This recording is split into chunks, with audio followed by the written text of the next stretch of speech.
మాల, జై మాల, జై భీమ్, జై భీమ్, జై మాల, జై మాల.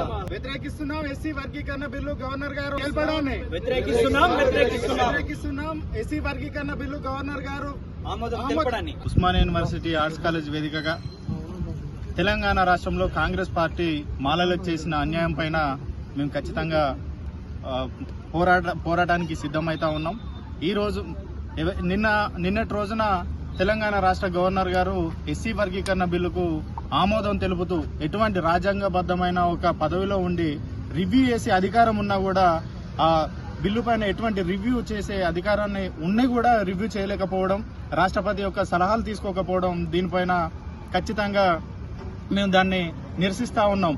ఎందుకంటే తెలంగాణ రాష్ట్రంలో అత్యంత వెనుకబడిన వర్గాలుగా ఉన్న మాలలను ఆల్రెడీ వీళ్ళు అభివృద్ధి చెందిరని చెప్పి ఒక కుట్రకోణంలో చూపెట్టి 30 లక్షల పైగా ఉన్న మా మాలలను 15 లక్షలే ఉన్నారని చెప్పి కూడా మా మీద ఒక కుట్రకోణంతో ఈ రేవంత్ రెడ్డి సర్కార్ ఖచ్చితంగా కాంగ్రెస్ ప్రభుత్వాన్ని భుజాల మీద మోసుకొని, కాంగ్రెస్ పార్టీని భుజాల మీద మోసుకొని ఈరోజు తెలంగాణ రాష్ట్రంలో అధికారంలో తీసుకొచ్చిన మాలల యొక్క వెన్నుపూసలను రేవంత్ రెడ్డి సర్కార్ ఈరోజు మా వెన్నుపూసలను విరగొట్టే ప్రయత్నం చేసింది. ఖచ్చితంగా మా మాల మరియు మాల అనుబంధ కులాల యొక్క విద్యార్థులకు, యువకులకు, ఉద్యోగుల యొక్క భవిష్యత్తుని అంధకారంలోకి నెట్టే ప్రయత్నం చేసింది. కక్షపూరితమైన ఒక వర్గానికి మేలు చేసే ప్రయత్నంలో ఇంకో వర్గాన్ని నష్టపరిచే విధంగా చేసింది. కావున ఖచ్చితంగా ఈ రోజు నుంచే ఈ మూమెంట్ నుంచే ఉస్మానియా యూనివర్సిటీ ఆర్ట్స్ కాలేజ్ వేదికగా భారతదేశంలో కాంగ్రెస్ పార్టీ పతనానికి మేము నాంది పలుకుతా ఉన్నాం. ఖచ్చితంగా అన్ని వర్గాలుగా ఏకమయ్యి కాంగ్రెస్ పార్టీని రాబోయే రోజులలో లేకుండా చేసే ఖచ్చితంగా మేము ఆ కార్యక్రమాన్ని మొదలు పెడతా ఉన్నాం. విద్యార్థులుగా, అందరిగా మేము ఈ పిలుపునిస్తా ఉన్నాం. తెలంగాణ రాష్ట్రంలో ఉన్న అన్ని పార్టీలలో ఉన్న మాలలారా ఇప్పటికైనా మీకు ఎందుకు తెలివి వస్తలేదని నేను ఖచ్చితంగా నేను ప్రశ్నిస్తా ఉన్నా. వాళ్ళ ఒక సంకుచితమైన భావన మన మీద రుద్ది మనల్ని ఇన్ని రోజులుగా మనల్ని వేధించిర్రు. 30 సంవత్సరాలుగా మన మీద లేనిపోని ఆరోపణలు చేసినా కూడా మీరు ఇప్పటికి కూడా అన్ని పార్టీలలో ఉండి మీరు నిజంగానే మీ మౌనం మనల ఇంకా దిగజార్చే ప్రయత్నానికి వచ్చింది. కాబట్టి ఇప్పటికైనా మీరు ఈ మౌనాన్ని వీడి అందరం ఏకదాటిపై ఒక దగ్గరికి వచ్చి ఖచ్చితంగా దీని మీద మాట్లాడి ఆ పార్టీలతో సంబంధం లేకుండా ఈరోజు మన మాల జాతి భవిష్యత్తును కాపాడే ప్రయత్నం చేయాల్సిన అవసరం మనందరి మీద ఉన్నది.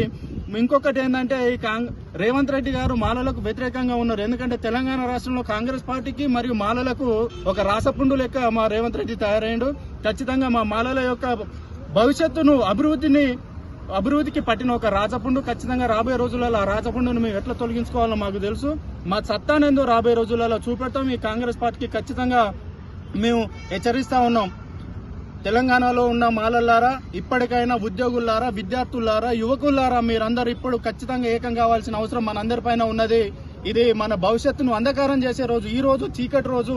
మన భవిష్యత్తు మీద ఒక వర్గీకరణ కత్తితోటి మనల్ని వేటు వేసిర్రు. రాబోయే రోజులలో మనం చాలా నష్టపోతాం. ఖచ్చితంగా దీని మీద మనం అందరం స్పందించి దీన్ని న్యాయపరంగా మేము ఖచ్చితంగా కొట్లాడతాం. న్యాయపరంగానే కాకుండా మన బల ప్రదర్శన ద్వారా కూడా కాంగ్రెస్ పార్టీకి మరియు కేంద్ర రాష్ట్ర ప్రభుత్వాలకు కూడా మేము హెచ్చరిస్తా ఉన్నాం.